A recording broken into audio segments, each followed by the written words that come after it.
আমায় দুদিনের জন্য ছুটি দিন মহারাজ, একটু শ্বশুর বাড়ি থেকে ঘুরে আসি। ছুটি নেবে? ঠিক ঠিক আছে, নাও।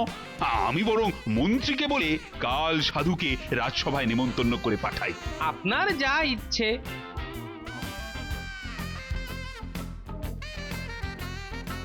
না না, সে কথা নয়।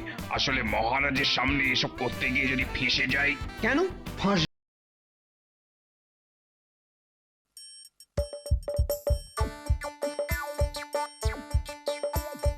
আসছে গোপাল, যাচ্ছে গোপাল, ভাবছে গোপাল, হাসছে গোপাল, আসছে গোপাল, যাচ্ছে গোপাল, ভাবছে গোপাল, হাসছে গোপাল।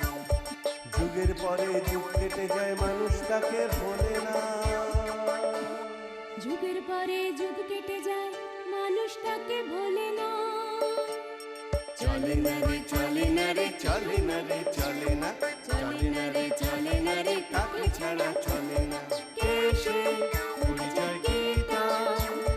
হাসির রাজা, জ্ঞানের রাজা, রসিক রাজা গোপাল ভাঁড়। হাসির রাজা, জ্ঞানের রাজা, রসিক রাজা গোপাল ভাঁড়। হাসির রাজা, জ্ঞানের রাজা। তা সেনাপতি, মন্ত্রী এখনো এলো না কেন? মানে তা তো বলতে পারবো না মহারাজ। দেখুন, আবার কার মাথায় কাঁঠাল ভাঙার তাল করছে। বাজে কথা বলো না গোপাল, বাজে কথা বলো না। গোপালের এমনই স্বভাব, মুখে ভালো কথা আর বড়ই অভাব। চ্যাটাং চ্যাটাং বলবে কথা আর জ্বলে যাবে মন্ত্রীর মাথা। এই, তুমি এবার থামো দেখি। তা মন্ত্রী, গোপালের কথা ছেড়ে দিয়ে এবার আমার কথার জবাব দাও দেখি। বলি, রাজসভায় আসতে এত দেরি হলো কেন? মহারাজ কি বলবো, সে কি দৃশ্য! হোমকুণ্ডে যজ্ঞের আগুন জ্বলে উঠলো, দাউ দাউ করে রেলিহান শিখা, অং বং চং মন্ত্র পড়া হলো। এক সময় যজ্ঞের আগুনও নিভলো, আর তখনই সকলের চোখ একেবারে ছানা বড়া। কেন? কারণ যজ্ঞের ছাই সরিয়ে পাওয়া গেল ধাতুর তৈরি এক কবচ। বটে বটে। তা কোথায় ঘটেছে এই সমস্ত ঘটনা? শুধুই ঘটনা নাকি অলৌকিক কাণ্ড কারখানা? কথার মাঝে এই রকম ফুট কাটলে আমি কিন্তু আর একটাও কথা বলবো না মহারাজ। আহ গোপাল, তুমি কি থামবে? বলো মন্ত্রী, বলো কোথায় হচ্ছে সব? আগে রাজ্যের দক্ষিণ প্রান্তে ভাঙা মন্দিরে। ভাঙা মন্দিরে? হিমালয় থেকে এক সাধু এসে সেখানে আস্তানা গেড়েছে। এক সাধু তার দুই চেলা। বাবা, বলো কি? বলানি কওয়ানি এক সাধু আর তার দুই চেলা এসে ভাঙা মন্দিরে বসে গেল? শুনলাম সাধু বাবা নাকি ওই রকম মানুষের ভালো করতে যোগ সাধনা ছেড়ে এরকম হঠাৎ করেই মাঝে মধ্যে মর্তভূমিতে নেমে আসেন। আচ্ছা আচ্ছা আচ্ছা। যজ্ঞ করে আর তো মানুষকে কবচ বিতরণ করে আবার নাকি হিমালয়ে চলে যান। তাহলে তো রীতিমতো মহাপুরুষ বলো। মহাপুরুষ বলে মহাপুরুষ, রীতিমতো যোগ সিদ্ধ সাধু। কবচ দিয়ে মানুষের ভাগ্যদোষ কাটান বলে ভক্তরা তার নাম দিয়েছে কবচ বাবা। বাহ বাহ বাহ, যথোপযুক্ত নাম। তা মন্ত্রী, তুমি কি সেইখান থেকেই আসছো? হ্যাঁ মহারাজ। মহারাজ, আমি আর কথা না বলে থাকতে পারছি না। তাই যদি অনুমতি দেন, আমি মন্ত্রী মশাইকে একটিমাত্র প্রশ্ন করতে চাই। আমার যা জানার তা হয়ে গেছে। এবারে দুটো কেন, মন্ত্রীকে তুমি 200টা প্রশ্ন করতে পারো। এই মরেছে, বিগলে গোপাল আবার কি বেমক্কা প্রশ্ন করে বসবে কে জানে। আচ্ছা মন্ত্রী মশাই, আপনি বললেন ছাই সরিয়ে কবচ পাওয়া যায়। হ্যাঁ পাওয়া যায় তো, আমি নিজের চোখে দেখে এলাম। আচ্ছা, কবচটা ছাইয়ের মধ্যে আসে কি করে? কবচ বাবা বলেন যে ওপরওয়ালা নাকি খুশি হয়ে অদৃশ্য হাতে কবচটা যজ্ঞের আগুনের মধ্যে ফেলে দিয়ে যান। ওরে বাবা, কি ভয়ানক দৈবিক কাণ্ড! হ্যাঁ এই মন্ত্রী, আমি একদিন দেখতে যাব। নিশ্চয়ই যাবেন মহারাজ, আমি আপনাকে নিয়ে যাব। আপনার সাথে আমিও দেখতে যাব মহারাজ। না, তুমি যাবে না। কেন? তোমার মতো নাস্তিক আর অবিশ্বাসী মানুষের সেখানে গিয়ে কোনো কাজ হবে না। মনের মধ্যে ভক্তি না থাকলে এসবে কোনো কাজ হয় না। কবচ বাবা বলেন, বিশ্বাসীকে বলম।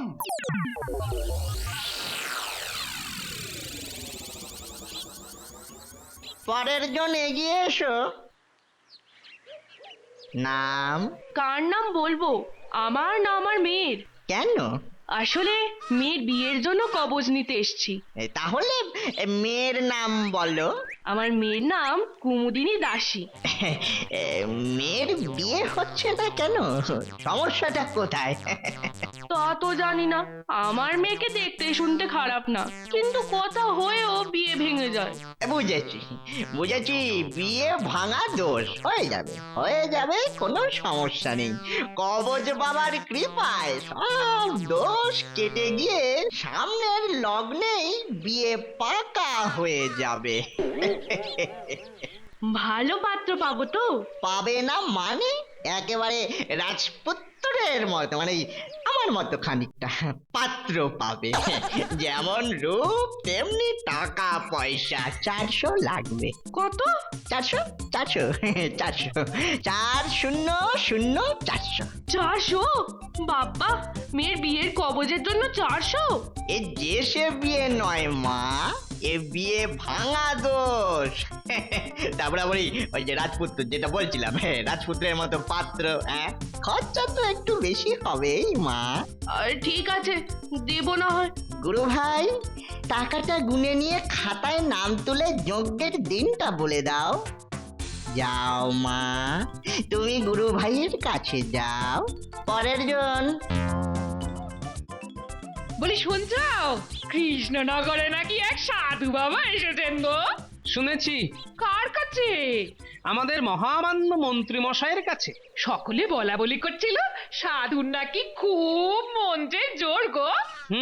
মন্ত্রের জোরে সে নাকি যজ্ঞের আগুন থেকে কবচ বের করে মানুষকে দেয়। ও বাবা, তুমি তো সবই জানো দেখছি গো। জানি তো। তা আমায় বলনি কেন? ওসব লোক ঠকানো ব্যাপারে আমার কোনো গরজ নেই, তাই বলিনি। তোমার না সবটাতেই বাড়াবাড়ি। আচ্ছা, সাধু বাবা যদি সত্যি সত্যি যোগ সিদ্ধ মহাপুরুষ হয়? যোগ সিদ্ধ কি আলু সেদ্ধ সেটা পরে প্রমাণ হবে। আগে সাধুকে একটু থিতু হয়ে বসতে দাও দেখি, তারপর বুঝবো সে মহাপুরুষ না কাপুরুষ। এখন কথা না বাড়িয়ে চারটি খেতে দাও দেখি। আজ বেশ ভালো রকম কামাই হয়েছে। হ্যাঁ, 2000। বলিস কি রে, একদিনে 2000? তার মানে ব্যবসা দিনে দিনে বাড়ছে বল। একেবারে ঝড়ের গতিতে বাড়া। আমি কিরকম প্রচার করেছি বলো? আর আমি কিরকম দর হাঁকছি? ভালো ভালো, খুব ভালো। তবে দুঃখ একটাই, খেটে মরছি আমরা, আবার এদিক ওদিক কিছু হয়ে গেলে, মানে ধরা পড়ে গেলে পিটুনিও খাবো আমরা, অথচ আমরা ভাগ পাবো সব থেকে কম। ঠিক বলেছ। আমি আর ঘটা পাবো 1 আনা 1 আনা করে 2 আনা। তোমার কপালে জুটবে 2 আনা, আর কিছু না করে এই বাদবাকি 12 আনা নিয়ে চলে যাবে ওই মন্ত্রী মশাই। কে 12 আনা নিয়ে চলে যাচ্ছে রে? আমি? না মানে মনে খুব দুঃখ হচ্ছে, তাই না রে? এই নে, জিভে গজা খা। ভুলে যাস না, আমি তোদের ওপরওয়ালা, আর তোরা সব আমার কর্মচারী। তাই ঘোট টোট না পাকিয়ে যেটা করছিস সেটাই মন দিয়ে করে যা। আর বেশি দল টল পাকালে না, জোচ্চোর বলে ধরিয়ে নিয়ে গিয়ে গারদে চালান করে দেব। আমায় চিনিস না তোরা? মা, না না না না না না, আমরা আবার ঘোট পাকালাম কখন? পাকাইনি তো। আর আপনি যে আমাদের ওপরওয়ালা, আর ওপরওয়ালারা যে সব সময় বেশিটা পেয়ে থাকে সেটা কি আমরা জানি না? খুব জানি। তাহলে দে আজকের রোজগারের 12 আনা ভাগ, মানে 1500 টাকা দে। বাবা, দরজার বাইরে কান পেতে আমি শুনতে পেয়েছি আজকে 2000 কামাই হয়েছে।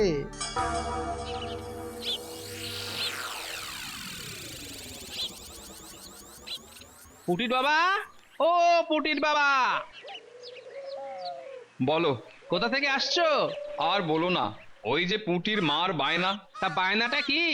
সিদ্ধ সাধুর কাছ থেকে কবচ আনতে হবে। তা এসবের দরকার হয়ে পড়লো কেন? ওই যে গেল বছরের সব ধানে পোকা লেগে গিয়ে নষ্ট হয়ে গেল না, তা পুঁটির মা বলল, যাও সাধু বাবার কাছ থেকে একটা দোষ কাটাবার কবচ নিয়ে এসো। এই তো করকরে 50 টাকা খরচা করে একটা কবচ নিয়ে এলাম। বটে। দেখবে একবার কবচটা? না, ওসব কবচ টবচে আমার কোনো আগ্রহ নেই। তা এই কবজে তোমার ধানে আর পোকা লাগবে না তো? সাধু বাবা তো বললো আর লাগবে না। আর যদি লাগে? না না, সেটা হবে না মনে হয়। যে মানুষ হোমের আগুনের ভেতর থেকে কবচ এনে দিতে পারে, আর যাই হোক সে ঠকাবে বলে মনে হয় না। মনে না হলেই ভালো। আচ্ছা তুমি যাও। কিছু বলবে? না মানে সাধু বাবার দুটো চালার মধ্যে একটাকে কেমন যেন চেনা চেনা মনে হলো। চেনা? কিরকম চেনা? বলি আগে কি কখনো দেখেছো? না, আগে কখনো দেখিনি, তবে ওই যে মাঝে মধ্যে হয় না, একজনের গলা শুনলে কেমন যেন চেনা চেনা মনে হয়। মনে হয় কোথায় যেন শুনেছি, সেই রকম আর কি। আচ্ছা আমি যাই, পুটির মা আবার ওদিকে হা পিত্তেশ করে বসে আছে। হ্যাঁ, এসো। সাধুর দুই চেলা, একজনের গলাটা আবার পুটির বাবার চেনা ঠেকেছে। এদিকে মন্ত্রী মশাই মহারাজের কাছে সাধুর নামে দেদার ঢাক পিটিয়ে গেল। এদিকে সাধুর দুই চেলা, ওদিকে আবার মন্ত্রী মশাইয়ের যাবতীয় কুকর্মের চেলা বটা আর ঘটা। না, এখানেও দুই মূর্তিমান। না, দুয়ে দুয়ে কেমন 4 হচ্ছে মনে হচ্ছে।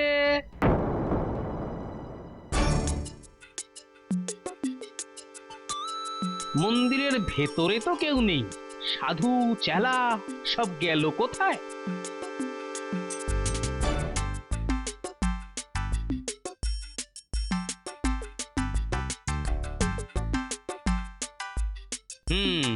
এই কাঠ দিয়েই হোম হয়। আচ্ছা, মাটিতে তো ডাই বেল কাঠ, তাহলে এই কাঠগুলো আলাদা করে রাখা কেন? উপরালার বাড়িতে আজ যা জব্বর ভোজ হলো না। তা যা বলেছ, কবজি ডুবিয়ে খাসির মাংস আর ভাত। তার মানে মাংস ভাত সাঁটাতে কোথাও গিয়েছিল। মানে যা ভেবেছি তাই, এরা আসল সাধু নয়। আসল সাধু হলে মাংস ভাত খেত না। কিন্তু এদের ওপরওয়ালাটা কে? চল এবার টেনে ঘুম মারা যাক। কাল সকালে উঠে আবার কবচ বিলোতে বসতে হবে। আরে কালকে কজনের নাম পড়েছে? এখনো অব্দি 15 জন। কামাই 2500। ভালো ভালো, খুব ভালো। তা হ্যাঁ রে, কেউ কোনো সন্দেহ টন্দেহ করছে না তো? সন্দেহ? কি যে বলো! আরে যজ্ঞের আগুন থেকে কবচ বেরোনোর জাদু দেখেই তো সকলে মজে যাচ্ছে। সন্দেহ আর করবে কখন? আর কবচে ফল না পেয়ে মনের মধ্যে যখন ওই সন্দেহ জাগবে, তখন তো আমরা পগার পার। মাথা খেলিয়ে একটা যা বুদ্ধি বের করেছ না, কি বলবো। তাহলে এই ব্যাপার। দাঁড়াও, তোমাদের হাটে হাড়ি আমি ভাঙছি। সুপ্রভাত মহারাজ। আরে গোপাল, এসো এসো এসো। একটা খবর জানতে এলাম মহারাজ। আপনি কি এর মধ্যে ওই সাধুর কাছে গিয়েছিলেন? এই দেখো, একেবারে ভুলে বসে আছি। আমার কিন্তু সাধুকে কেমন সন্দেহ হচ্ছে মহারাজ। না না গোপাল, কাউকে দুম করে সন্দেহ করাটা কিন্তু খুব খারাপ। সাধুর ব্যাপারটা মাথা থেকে নামিয়ে ফেলো দেখি। ঠিক আছে, যা বলবেন। তবে আমি বলি কি, আপনি সাধুকে রাজসভায় ডেকে পাঠান। হ্যাঁ, কথাটা মন্দ বলনি। রাজসভায় ডেকে এনে একবার ওর যোগ্য দেখা যেতে পারে। আমি থাকবো তো রাজসভায়। না না না না, তোমার থেকে কাজ নেই। দুমদাম করে কি বলতে কি বলে বসবে, বলা তো যায় না। তোমার কথায় রেগে গিয়ে কখন আবার ওই অভিশাপ টভিশাপ দিয়ে বসে। তাহলে আমায় 2 দিনের জন্য ছুটি দিন মহারাজ, একটু শ্বশুর বাড়ি থেকে ঘুরে আসি। ছুটি নেবে? ঠিক আছে, নাও। আমি বরং মন্ত্রীকে বলে কাল সাধুকে রাজসভায় নেমন্তন্ন করে পাঠাই। আপনার যা ইচ্ছে।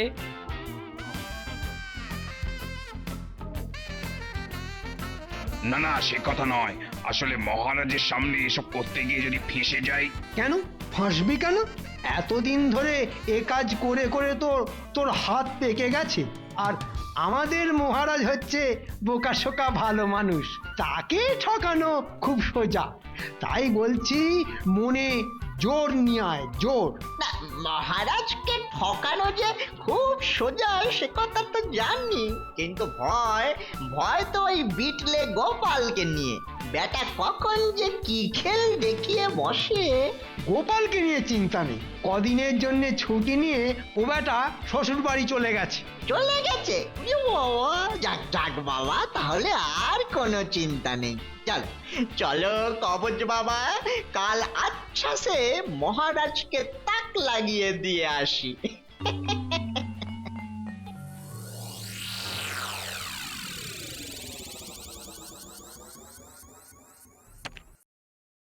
যা ভেবেছিলাম তাই, যত রহস্য কাঠকুন্ডুতে, মানে এই কাঠের পেটে। ঠিক আছে সাধু বাবা, এসো একবার রাজসভায়, তারপর হবে এসপার ওসপার। যাই, বিজ্ঞানীর বাড়ি একবার ঢু মেরে যাই। জয় ওপরওয়ালা কি জয়। এসে গেছেন মহারাজ, এসে গেছেন। মহামান্য মহাপ্রতিম যোগ সিদ্ধ কবচ বাবা এসে গেছেন। আসুন সাধু বাবা, আসুন আসুন। আপনার পায়ের ধুলো পড়ে আমার রাজসভা ধন্য হলো আজ। বল বেটা, ডেকে পাঠিয়েছিস কেন? আগে হোম করে একটা কবচ যদি আমায় দেন। দেব রে দেব, তোর তো কবচের খুব দরকার রে। ওরে, তোর যে ঘরে শত্রু বাইরে শত্রু, সব শত্রু দমন হয়ে যাবে কবচের জোরে। বৎসরা, হোম কুণ্ড সাজাও। শোন বেটা, আমি কিন্তু ওই হোম কুণ্ড স্পর্শ পর্যন্ত করি না। তাহলে যোগ্য হবে কি করে? আমার চেলারা হোম কুণ্ড সাজাবে, তোর নামে যোগ্য হবে তো। তাই তুই বেলকাঠে আগুন ধরিয়ে তুই হাতায় করে ঘি ঢালবি, কেমন? আর আপনি? আমি শুধু দূরে বসে মন্ত্র পড়ে যাব। যজ্ঞের আগুনের শিখা যখন লক লক করে আকাশমুখী হবে, তখন কৃপা করে উপরওয়ালা অদৃশ্য হাতে কবচটা ফেলে দিয়ে যাবেন এই হোমকুণ্ডে। সত্যি সাধু বাবা, কি সাধনার জোর আপনার। তাহলে এবার যজ্ঞ শুরু করি। বৎসরা, তোমরা কি প্রস্তুত? হ্যাঁ বাবা, আমরা প্রস্তুত। ওং রিং হ্রিং ক্রিং স্বাহা, ওং ফট মট গট হট লট স্বাহা, ওং ক্রিং চাং মিরিং চাং গিরিং চাং হিরিং চাং স্বাহা। দাও দাও, উপরওয়ালা কৃপা করে অদৃশ্য হাতে তোমার দয়ার দান বিপদ তারণ কবচটা দিয়ে যাও। মহারাজের সামনে আজ যা দিচ্ছে না, একেবারে পুরো ফাটিয়ে দিচ্ছে। দিয়েছো উপরওয়ালা, দিয়েছো। তোমার এত কৃপা, সকলে বলো জয় উপরওয়ালার জয়। জয় উপরওয়ালার জয়। যা কৃষ্ণচন্দ্র, এবার একটা কাঠি দিয়ে নিবন্ত আগুনের ছাই সরিয়ে কবচটা বের করে আন। যা বৎস, সকলে মহারাজকে সাহায্য করো।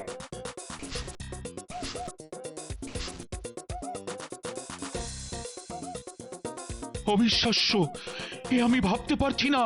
মনে হচ্ছে এ তো যেন ঋষ্যশৃঙ্গ মুনির যজ্ঞ, রামায়ণে দশরথের করা যজ্ঞ। যজ্ঞের আগুন থেকে বেরিয়ে এসেছিলেন এক ঋষি।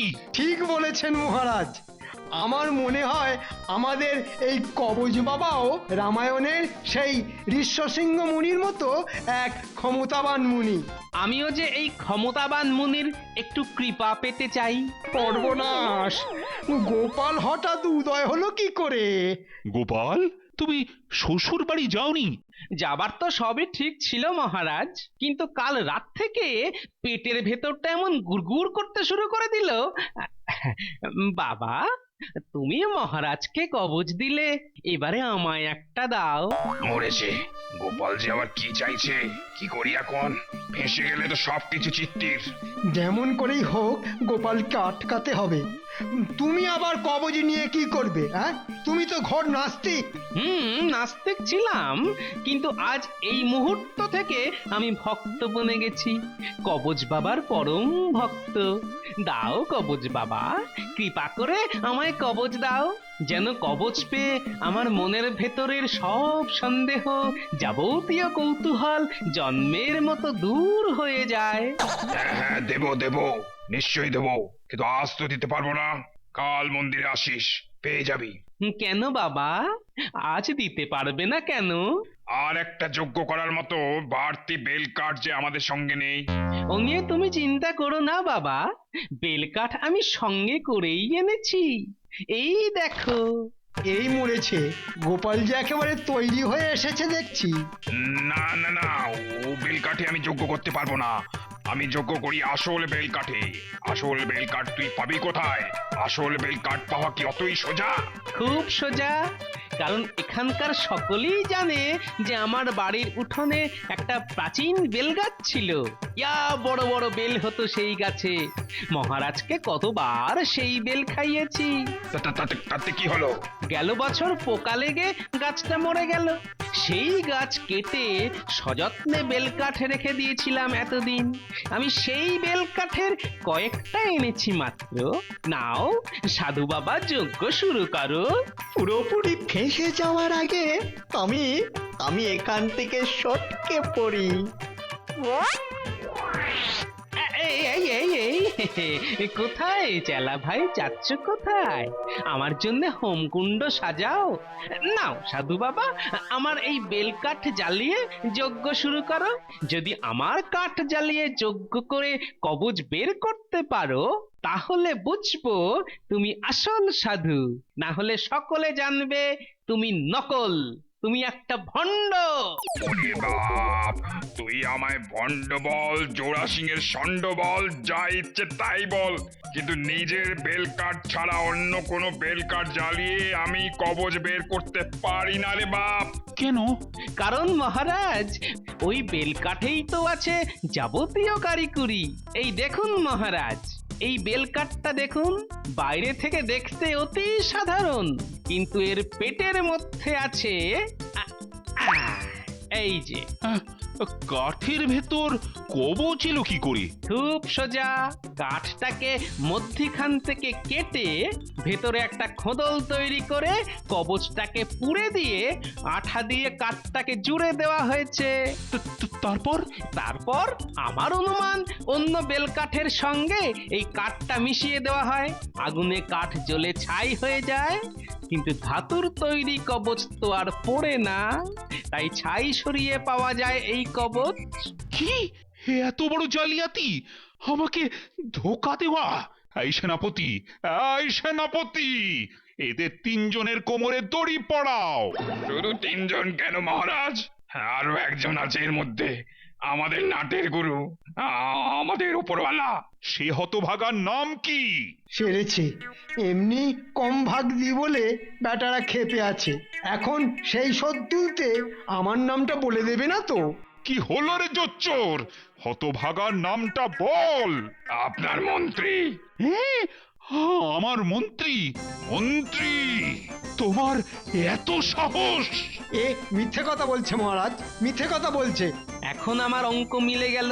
কবচ বাবার দুই চেলা, আবার মন্ত্রী মশাইয়ের দুই সেঙ্গাত, বটা আর ঘটা। অনুমান যদি মিথ্যে না হয়, দেখি দেখি। কি বটা ভাই? আমি শুধু একা নই, ঘটাও আছে। যাও যাও, সব কটাকে গারদে নিয়ে যাও। সত্যি গোপাল, সত্যি তুমি ধন্য।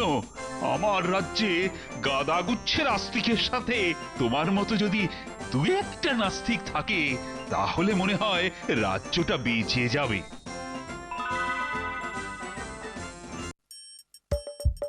আসছে গোপাল, যাচ্ছে গোপাল, ভাবছে গোপাল, হাসছে গোপাল। যুগের পরে যুগ কেটে যায়, মানুষ তাকে ভোলে না। যুগের পরে যুগ কেটে যায়, মানুষ তাকে ভোলে না। চলে না রে, চলে না রে, চলে না রে, চলে না, চলে না রে, চলে না রে, তাকে ছাড়া চলে না। কে সে? পরিচয় কি তার? হাসির রাজা, জ্ঞানের রাজা, রসিক রাজা, গোপাল ভাঁড়। হাসির রাজা, জ্ঞানের রাজা,